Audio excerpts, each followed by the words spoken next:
আসসালামু আলাইকুম। আপনারা সবাই কেমন আছেন? তো আমার ডেকি মুরগিটাকে তো বেঁধে রাখছিলাম। তো এর মধ্যে আপনাদেরকে আমি দেখিয়েছিলাম যে মুরগির ডিম পাড়ার লক্ষণগুলো।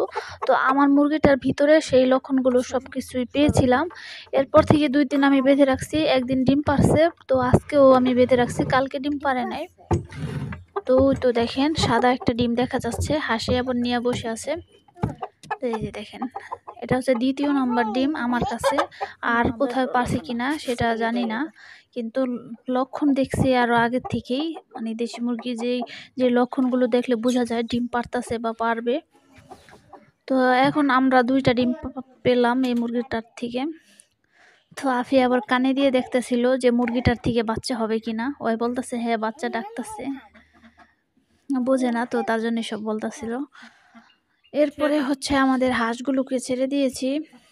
ওই যে দেখেন হাঁসগুলোকে এখন আর খাবার খাইয়ে দেই না। নিজে থেকে যদি খায়, একটা হাঁস একটু খায়, ধানটা খায়। তারপরে আমি দেই সব ধরনের খাবারটাই দিয়ে থাকি হাঁসকে, কুড়া ভুসি এগুলো ভাত একসাথে গুলিয়ে দেই। ওরা ওইরকম একটা খায় না। আর পাশাপাশি কিন্তু আমার গাছের ইটিগুলো, যে টমেটো গাছগুলো লাগিয়েছিলাম, তো ওই গাছগুলো অনেক সুন্দরভাবে বেড়ে উঠতেছে। আর এই তো আমাদের সম্রাট বাবু। তো সম্রাট বাবুর জন্য এখন আপাতত একটা মুরগি কিনা যায়, কারণ হচ্ছে এখন কিন্তু গরমের সিজন এসে পড়ছে, হালকা কিন্তু গরমও ভালোই পড়তেছে। মানে রাত্রের দিক দিয়ে একটু শীত পড়ে, কিন্তু দিনের বেলা ভালো রোদ ওঠে। তো এই সময় যদি মুরগিটা কিনি তাহলে ওরকম শীতে মারা যাবে না সম্ভবত। তো দেখি, তো আমার ইচ্ছা কয়েকটা বীজ ডিম সংগ্রহ করা রাজাবাবু এবং অন্য একটা মুরগির সাথে মিলিয়ে, তাহলে আমরা ওই ধরনের বাচ্চা পেতে পারি। আর আমাদের ফার্মি মুরগির বাচ্চাগুলো মাঝে মাঝে অসুস্থ হয়ে যায়, মাঝে মাঝে আবার পুরোপুরি সুস্থ দেখা যাচ্ছে। তো দেখেন আমাদের সম্রাট বাবুর কাণ্ড, ওই হাঁসের সাথেই ক্রসিং করেছে। তো বোবাজাত প্রাণী ওরা এরকমই। তো দেখেন ওরা হাঁটাহাঁটি করতেছে, কিন্তু আমি কিন্তু একটু লতা পাতা এনে দিয়েছিলাম সম্রাট বাবু এবং হচ্ছে আমাদের জলপরীদের। তো ওই লতা পাতাগুলোকে ওরা খেয়েছিল, কিছুটা খেয়েছিল। আর সম্রাট বাবু তো বাইরে যেতে পারে না, ও অনেক চেষ্টা করে কিন্তু যাওয়া সম্ভব হয় না ওর, কারণ ও অনেকটা ভারী ওজন হয়েছে। তো তার জন্য এই দেয়ালের ওই পাশে উঠতেই পারে না। ওর ঘরে উঠে সেটা অনেক কষ্ট করে। আর এই যে দেখেন আমাদের মরিচ গাছটা কিন্তু ব্যালকনি থেকে নিয়ে আসছি, কারণ ব্যালকনিতে যখন মরিচ গাছটা থাকবে, বাচ্চারা বা অন্য অন্য মানুষগুলোর যাদের অভ্যাস খারাপ তারা হয়তো ছিঁড়ে নিয়ে যাবে।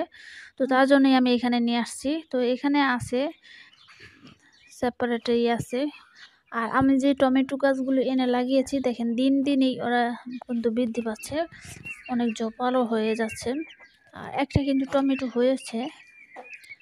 দেখেন আমাদের ছোট্ট খামারের সামান্য সামান্য করে কিন্তু প্রাণী আনতে আনতে অনেকটি হয়ে গেছে। হাঁস, তারপরে কবুতর, মুরগি। আর এখন আমাদের যে ব্যালকনিতে যে মুরগির বাচ্চাগুলো আছে বড় করতেছি, ওগুলো যদি সুস্থ থাকে, তো আমাদের সাদা মুরগির বাচ্চাটা কিন্তু মারা গেছে, একটাই আছে এখন। আর হচ্ছে দেশি মুরগির বাচ্চা আছে। তো ওগুলোকে যখন বড় করব, আজকে ওদেরকে ২য় নাম্বার ডোজ ভ্যাকসিনটা করে ফেলেছি, ২য় ডোজ। ওরা যদি বড় হয় তাহলে ওদেরকে এখানে নিয়ে আসবো। এই যে দেখেন আমার গাছগুলো। আর কবুতরগুলো ছেড়ে দিয়েছি, কিন্তু কবুতর কোথায় যেন চলে গেছে। আবার বিকেলবেলা আসবো, তখন আবার এসে খাবার দিব। আর এই পাশে হচ্ছে আমি কিছু গাছ কলম কেটে আনছিলাম, তো একটা গাছ বাঁচছে, আরেকটা গাছ মারা গিয়েছে। তো ফার্মের মুরগির বাচ্চা হবে সম্ভবত দোনোটাই। আর আমি দেখে শুনে আনছি যাতে মুরগি হয়, তো মুরগি হবে। ওর মাথার তাজটা একদম ছোট, তো ওইগুলার মধ্যে মুরগি হওয়ার লক্ষণটা বেশি দেখা দিচ্ছে। এই যে দেখেন আমি কিন্তু ওদের জন্য খাবার দিয়েছিলাম, তো এই খাবারগুলো খায়। তো এখন চলে আসলাম বিকেলবেলা, কারণ এই যে দেখেন আমাদের কবুতরগুলো চলে আসছে খাবার দেওয়ার পরে, এখানে এসে এখন খাবার খাচ্ছে। তো বিকাল বলে এসে আবার হাঁসগুলো ছাড়লাম, মুরগিগুলো ছাড়লাম। তো আবারও একই অবস্থা। সম্রাটবাবু আবারও ক্রসিং করার চেষ্টা করতেছিল। আর আমাদের যে ডেকি মুরগির ডিমগুলো ওগুলা খেয়ে ফেলতে হবে, কারণ এটা নতুন মুরগির ডিম। একটা লম্বা, একটা গোল, তারপর এরকম হয়। আর ওগুলা বাচ্চা ফোটালেও বাচ্চাগুলো অনুর্বর হবে, অপুষ্টিদায়ক বাচ্চা হবে, তখন মারা যাবে। তো তার জন্য ওগুলো আর ফোটাবো না, ওগুলো খেয়ে ফেলবো।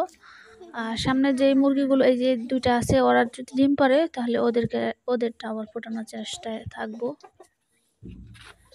তো এই যে কবুতর কিন্তু এক জোড়া হয়েছে, কিন্তু আরেকটা এখনো জোড়া বুঝতে পারতাছি না। দেখি ওরা এখনো পুরোপুরি বয়স হয় নাই, তো তার জন্য এডাল ঠিক মতো হয় নাই হয়তো, এভাবে মুখে ডাকে, কিন্তু জোড়া মিলানোর জন্য ওইরকম প্রস্তুতি নেয় নাই ওরা।